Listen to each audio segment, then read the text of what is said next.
Have you ever wondered what happened to Stobart Rail? Yep, that's the same Stobart as the iconic red and green lorries you spotted cruising down the motorway.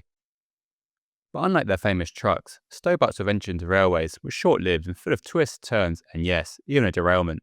It all kicked off back in 2006, when Eddie Stobart Logistics, already a giant in road transport, decided trains were the future, or at least part of it.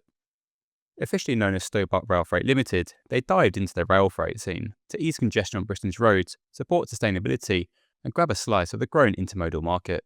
Smart move, right? Their big break? Landing a major contract with Tesco. Not a bad start.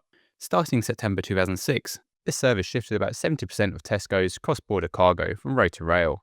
Each train hauled the equivalent of 26 lorries worth of goods between Devonshire and Scotland, with Coca-Cola products hitching a ride back down south. Not bad for a newbie in the rail game. These trains with flashy Tesco-branded containers were hauled by Class 66 locomotives, provided by DRS or Direct Rail Services. Remember the famous Eddie the Engine?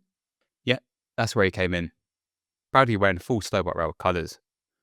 While the locomotives were never owned nor actually operated by Stobart Rail, it shows the firm partnership at the time between Stobart Rail and DRS. But it wasn't just freight. Stobart Rail tried its hand at luxury passenger trains too, launching the posh-sounding Stobart Pullman in 2008. Imagine fine dining, silver service, and scenic tours to places like Ascot and the Sutton Carlisle line. Sounds dreamy, right? Sadly, dreams don't always pay the bills, much like this YouTube channel doesn't pay my bills. If you do fancy helping the channel, maybe take a look at our shop for some Railway Mayhem branded mugs and more. Sub story over. After just 5 months, the Pullman was abruptly pulled due to poor bookings and an economic turndown. Short, sweet, and a little bitter.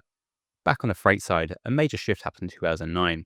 Stobart Rail switched partners from DRS to DB Schenker, partly to tap into the electric traction and reduce emissions by a whopping 30%.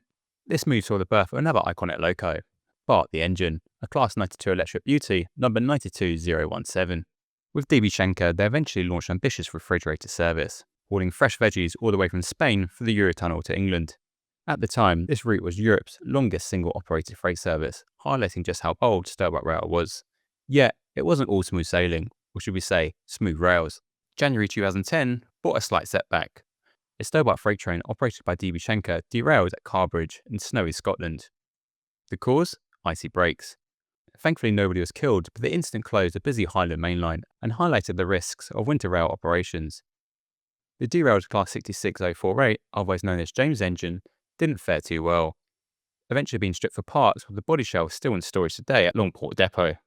Unfortunately, the derailment was just a symptom of deeper challenges.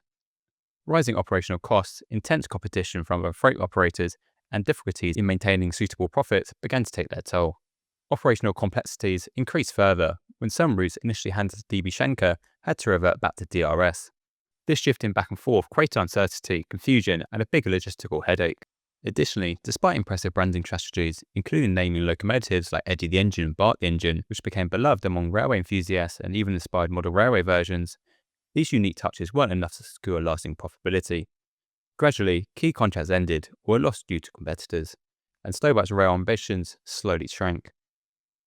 Their internal focus shifted back towards their core road haulage business, and strategic interest in rail steadily faded until operations officially ceased on June 13, 2021. So that's the story of Stobart Rail, a bold experiment that had everything: impressive partnerships, luxury trains, dramatic branding, and even a dash of drama. Though they've since faded from Britain's railways, Stobart Rail left behind a fascinating legacy and a cautionary tale about diversification in transport. After all, it's not always easy transferring success from the road to the rails. If you like this story, then don't forget to like this video and press the subscribe button. Every subscription makes a huge difference to the channel.